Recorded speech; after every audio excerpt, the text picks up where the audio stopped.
এবং তীব্র গরমে সেখানে আগুনও লেগে যেতে পারে। একটি কবুতর গাছটিকে বাঁচানোর চেষ্টা করে। সে গাছের ওপর প্রচুর পানি ঢালে এবং প্রতিদিন যত্ন করে। ধীরে ধীরে গাছটি বড় হয়ে ওঠে এবং তাতে অনেক ফল ধরে। কবুতর সেই ফল খায়, গাছের ডালে বাসা বাঁধে এবং সেখানে অনেকগুলো ডিম পাড়ে।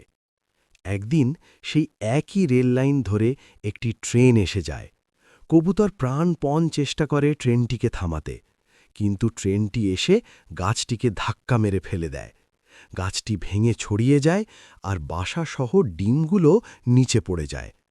কিন্তু পরের দিন অলৌকিকভাবে সেই একই গাছের গোড়া থেকে আবার একটি নতুন বেরগাছের চারা গজিয়ে ওঠে। তাও কেউ লাইক করেনি।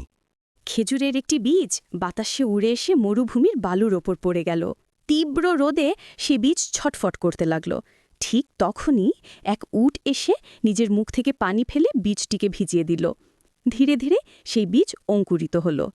এরপর প্রতিদিন আশপাশের সব প্রাণী পাশের ছোট্ট ঝিল থেকে পানি এনে সেই গাছটিতে ঢালতে শুরু করল। কয়েক বছরের মধ্যে ছোট সেই অঙ্কুর বড়, লম্বা আর শক্তিশালী এক খেজুর গাছে পরিণত হল।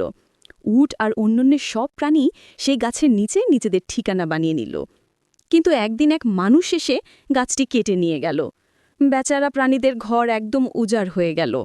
তবে পরের দিন সেই কাটা গাছের গোড়া থেকেই আবার একটি নতুন খেজুরের চারা গজাতে শুরু করল।